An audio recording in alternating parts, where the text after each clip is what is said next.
The thinker Marcus Aurelius was one of the main philosophers of Stoicism and was known for his book Meditations, and is remembered as an extraordinary person. Although the idea of being a great man may seem a little confusing, we hardly find anyone in history more worthy of that title than him. Stoic philosophy teaches that a wise, good and philosophical person is someone who lives in tune with nature. This person only fears failing in their moral responsibilities. No, he has fear of pain, death, poverty, or any challenge that life may present. The real fear is being disappointed and not reaching fulfillment as a human being. The way Marcus thought and expressed his philosophical ideas can be like a remedy for many of the challenges we face today. I will explain to you why his philosophy is so special. Marcus Aurelius was a very important leader in the ancient Roman Empire, ruling from 161 to 180 AD. He was the last in a series of 5 notable emperors and ruled during a period called Pax Romana, which means the Roman peace. During the government of Marcus Aurelius, the Roman world experienced the greatest period of stability and tranquility, even though there were obstacles in the way that I will talk about below. And when he passed away, this period of peace also came to an end. At the time Marcus Aurelius was emperor, he had the greatest power in the known world. The Romans had a limited view of the world beyond their empire, so from their perspective, Marcus Aurelius was pretty much the ruler of the world. With this position, he had the power to achieve anything he wanted. It was common for Roman emperors to live a life full of pleasures where money, sex, wine, and any other pleasure that occurred to them were an integral part. This became something of a tradition for Roman leaders at the time. Marcus Aurelius had at his disposal any temptation the mind could imagine. He enjoyed complete freedom regarding money, laws, customs, and even ethics. Nothing and no one would stop him from fulfilling his most extravagant desires. Even faced with all the unlimited possibilities, Marcus Aurelius chose a life of virtue. He decided to be a good man, not just in one moment or on one occasion, but every day throughout the 19 years he ruled as emperor. Marcus Aurelius was, in essence, an internally good person. Being a good person does not guarantee that you will be great, but consider facing the incredible, limitless possibilities and boldly say, "No, I choose to be virtuous, not to receive praise, fame, or admiration, but simply because being good is what matters." This is incredible. Think about it. Imagine being in a sin-tempting situation for almost 20 years. Could you consistently overcome temptation day after day, even though you knew there would be no consequences no matter what you chose to do? What would you decide? How would you behave? I understand that it would be difficult for us to follow Marcus Aurelius's example. We know the example was genuine because he showed his best self even when no one was watching. Meditations. Meditations is a work created by Marcus Aurelius. Fact, it is not an ordinary book. Is the personal diary of Marcus Aurelius. We can think of this book as Marcus recording his experiences and thoughts as he journeyed through life. His organization does not follow a rigid structure, being only loosely divided into 12 parts, in which he tells his life experiences and thoughts.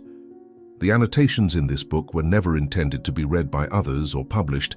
They were the intimate thoughts and reflections of Marcus Aurelius, intended only for himself. Even though they are personal records and not intended for sharing, the meditations they deeply reveal the character of the author, since Aurelius wrote them exclusively for himself. Despite this apparently informal character, Meditations is considered one of the most impactful and touching books ever written. The wisdom and humility of one of the most powerful men in history, demonstrating his weaknesses and stumbles, and reviewing his learnings and triumphs. There is a very important phrase of his written in his Meditations. He wrote, "The impediment of action becomes the action. What stands in the way becomes the way." Even though he is the leader of the most powerful army, Marco Aurelio recognizes that he will face challenges. He is not just taking advantage of the facilities that his position brings. Rather, it is aware that obstacles will arise, and what it teaches us is that we can turn these challenges into opportunities to practice virtue, be creative, and develop skills we might not have considered. It's as if obstacles were training to become better at things we didn't even imagine we were capable of doing. Marcus Aurelius reinforces that even with these obstacles in life, nothing can harm your character, he says. It can only ruin your life if it ruins your character. Otherwise, it cannot harm you inside and out. This is an idea that Marcus talks about several times. He basically asks himself, does this stop me from acting virtuously or upholding the values I hold dear? Does this stop me from acting with wisdom, justice, balance, or courage? And the answer is always no. Almost nothing stops it.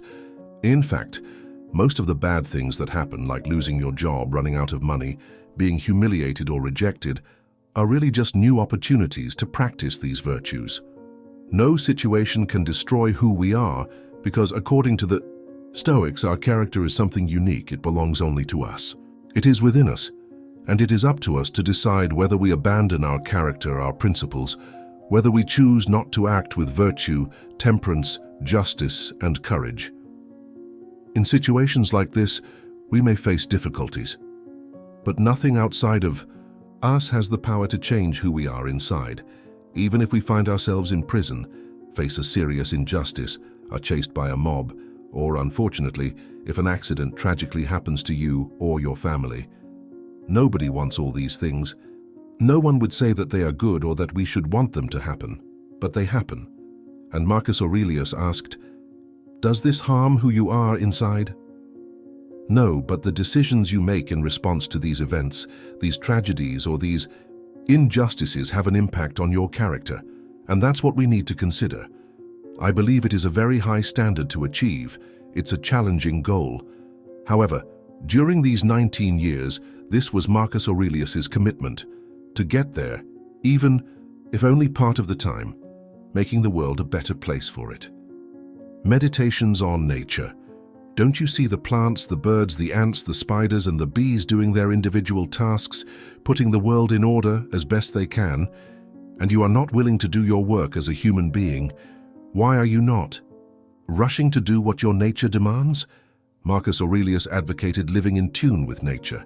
When he spoke of nature, he was not just talking about plants and animals, but also about the natural order of the universe.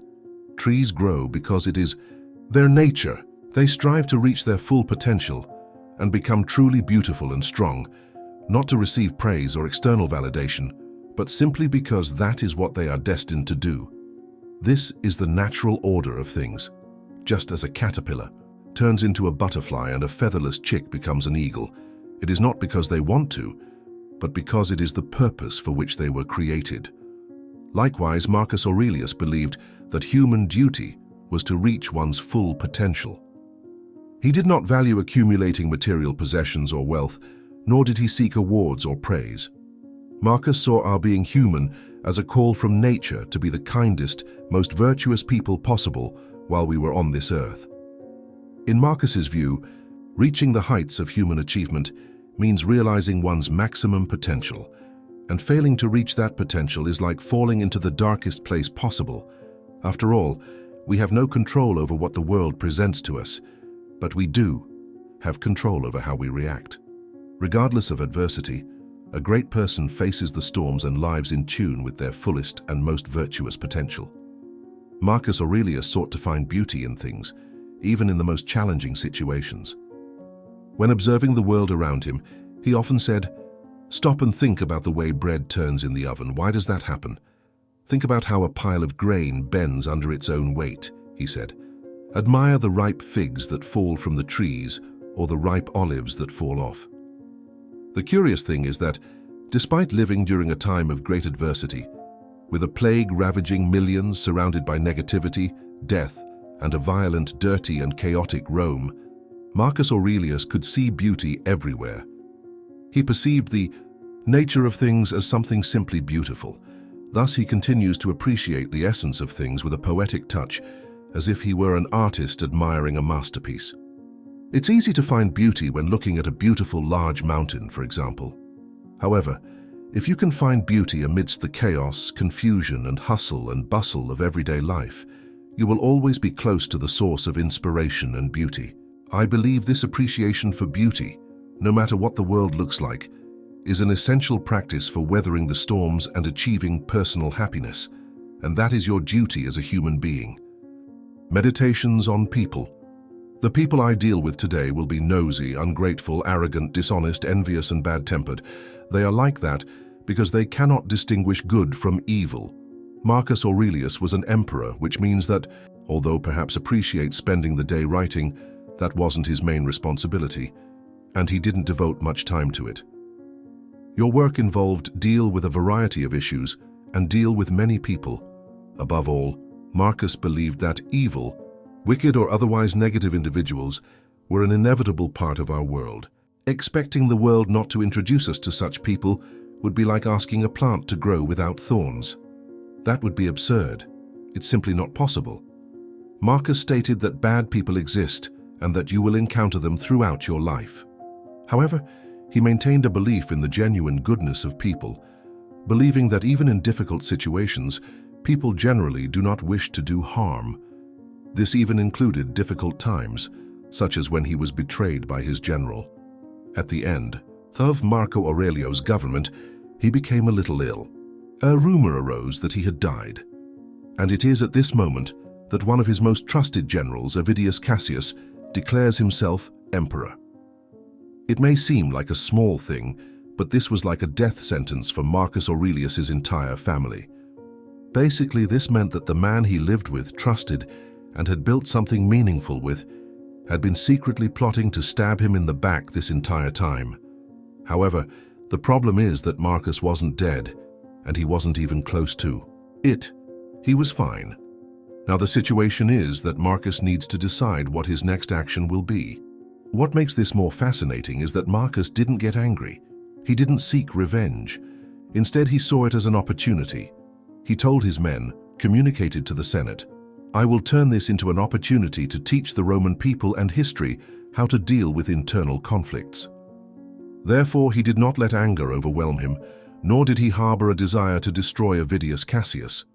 Marcus Aurelius wrote, "There is only one thing that worries me, my soldiers, and that is the fear that Cassius will commit suicide out of shame at coming into our presence, or that someone else will do so upon learning that I am approaching and preparing to face him. If that happens," Marcus says, "I will truly have been deprived of something, a prize that no human being has ever won." Now the question is, what would this prize be? Marcus Aurelius speaks, "Offer forgiveness to those who have caused us harm, maintain friendship with one who has injured trust, and remain loyal to one who has broken faith." Marcus declares, "No one deserves to be condemned for this civil war. No one should suffer punishment for it." He directs the Senate, "Let's avoid bloodshed by all these hands." And in reality, the most feared situation comes true. Someone executes Cassius. Marcus was sad about this, as he realized it wasn't a good thing, of course. He did not want this to happen, but he saw an opportunity to teach people that, even in the midst of a dispute for the imperial throne, it was not necessary for Rome to descend into a violent, bloody, and terrible civil war. Marcus managed to avoid such an outcome and beautifully demonstrated his commitment to the principles he shared in the Meditations. So we have no control over who the universe sends us, whether they are immoral, wicked, or lazy people. If we can't help these people, which we often can't, we need to deal with it. To face this situation, Marcus suggests that we should look inside ourselves. He writes to himself, "Hey Marcus, you have flaws too. Who are you to judge? Maybe you have different imperfections than people considered bad, but still, Marcus, you have your own flaws." In another conversation, on a different day perhaps, "You, Marcus, were uninformed. Marcus, it's possible you just don't understand." He reminded himself, "Hey, you can't even be sure they're doing something wrong. The thief who steals to feed his family is not acting wrongly. You just don't understand. And many times in life you won't understand and won't be aware of it. So once again, avoid making hasty judgments." Marcus Aurelius believed that we were born for each other. He often reminded that this is the natural order of things. Just as a tree produces fruit to feed animals, and animals die to provide food for worms, in the natural world we were all created for the purpose of helping each other. This, again, is what we consider our duty. Even in the face of all the challenges and betrayals, Marcus Aurelius continued to put people first. How did he put them first? Well, there is an incredible story about it that happened during the terrible Antonine Plague, a pandemic that claimed the lives of millions of people. With Rome's economy in ruins and the streets filled with dead, the situation seemed desperate. What did he do? He went around the imperial palace selling his belongings. For 2 months, he displayed his jewelry, luxurious robes and sofas in the royal courtyard. He sent a clear message: I'm not going to put myself first. I don't need these extravagances when people are suffering. I'm going to choose to do the little things that make a difference. This is the leader who sacrifices himself, struggling to prioritize people's needs over his own comfort. This is what truly expresses greatness. As Marcus teaches, true greatness lies in considering mutual benefit. The only true failure in life would be to abdicate this responsibility. So Marcus, you better do this, and you better do it well. Meditations on future. Never let the future disturb you. You will face, if necessary, with the same weapons of reason that today arm it against the present. We all face difficult times, and Marcus Aurelius had his challenges too. However, just as we encounter not-so-good people, Marcus understood that dealing with adversity is part of the human experience. As we learned earlier, we can only influence what is within our power. Therefore, there is no point in wishing that bad things would not happen. Marcus considered this a foolish idea. These challenging situations will arise, and there is nothing we can do to avoid them. However, what you can control, Marcus, is how you react to them. Be prepared to face challenges when they arise, because they will arise. You know this is inevitable. When that moment comes, don't be sad because something unpleasant happened. Don't blame yourself, don't regret. Instead, feel fortunate that you have the skills and mindset to overcome these obstacles. Marcus talks to himself saying, face these moments like a brave man. Face the challenges with courage and win.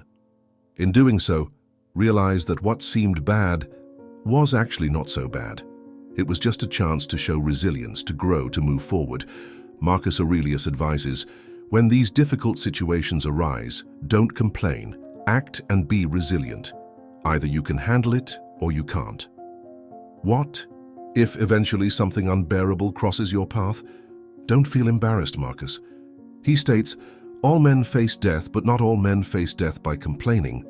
Marcus reinforces the idea that even though the future is uncertain, we should think about being the best we can today. He says, you could be good today, but instead, you choose tomorrow. He reflects this from the quote he read from Epictetus, which said, how much longer will you wait to demand the best of yourself and for yourself? Just as Seneca also stated, all fools have one thing in common. They are always putting off life.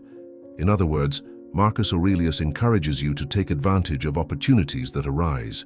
Don't put off forgiveness, reconciliation, or sincerely expressing your feelings until later. Do it now. Don't live an unsatisfactory life. Don't accept unhappiness.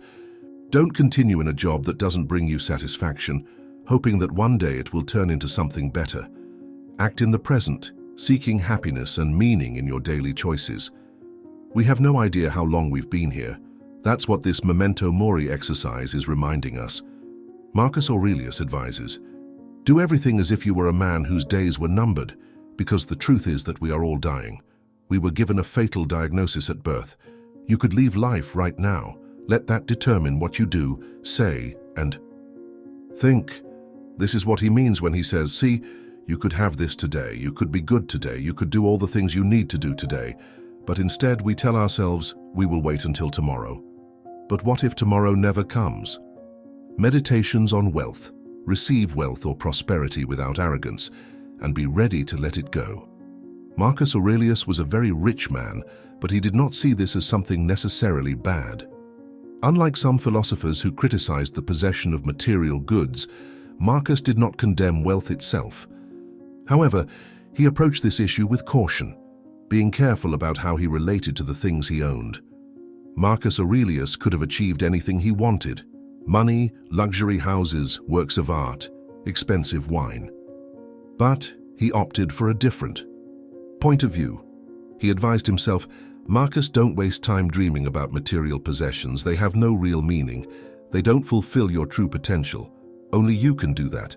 Reflect on what you already have and value those things. Recognize how much you would want them if they weren't in your life. But Marcus, be careful with yourself, he advises. Don't value them so much that you to stay discouraged if they disappear. They are not essential. They are good, but not essential. They do not contribute to your development as a person. They do not make you more virtuous or kind. True human potential goes beyond the accumulation of possessions, Marcus. You must live in harmony with nature. This means that you don't feel guilty when you succeed, and at the same time, you don't feel worthless when you face difficulties or failures. You prevent pride from entering and making you believe that you are superior to others. Furthermore, you have such solid confidence that you face challenges with ease. It doesn't matter if you are being praised, criticized, or not taken seriously. You deal with these situations in the same way because external things, be you at your peak or at your rock bottom, they don't define who you are. Your character, as Marcus Aurelius stated, is what really matters. These other things are external. Circumstances. Of course, it is great to be successful, but when facing blessings and adversities, we seek to accept blessings with humility and face problems with indifference. To face problems with indifference, I have a message for you. CTA Meditations on Death. Soon you will have forgotten everything. Soon everyone will have forgotten you. Marcus Aurelius spent a lot of time thinking about death. His ideas on this subject were uncomplicated. Death is on the way, whether you want it to be or not. He reiterated to himself over and over again that death is beyond his control, so don't waste your time fearing it or worrying about mortality. Just as nature destined us to be kind, help each other and reach our full potential, nature also destined us to die. Death is a natural part of life. So, while you are here, live. Be kind, play your role in nature, and eventually, let us accept death as it is also part of that role. This can be seen as an intense freedom for us, as we know that this day will come, and perhaps we will not be remembered. I know this may sound a little sad, but it can be freeing to live the life you want. A very clear example of this is the death of Queen Elizabeth II. He passed away in September last year, and you probably don't see anyone talking about her anymore. My point here is to show you the freedom that Marcus Aurelius brought us with this thought, that the judgments of others are just judgments, and that in the end they will be forgotten, because what will be remembered will be our deeds. How Marcus Aurelius is to say, objective judgment now, at this very moment. Unselfish action now, at this very moment. Willing acceptance now, at this very moment, of all external events. It's like seeing the world as it is, accepting things for what they are. Avoid hasty judgments. Becoming a good person involves acting in a positive way. This goes beyond being a good colleague, a good citizen, someone generous and caring, someone who doesn't just focus on themselves. Practice voluntary acceptance rather than complaining about circumstances, avoiding feeling persecuted or wronged, and accepting that we cannot change the past. Focus on voluntary acceptance right now, in the face of all external events. He is not suggesting that you passively accept every situation. He is guiding you to accept the facts and, from them, create something new. The message is that you have the power to impact the world, but you cannot change what happened in the past or change other people. The focus should be on the actions. You will take in light of the facts that present themselves. This is the essence of what it means to be Stoic.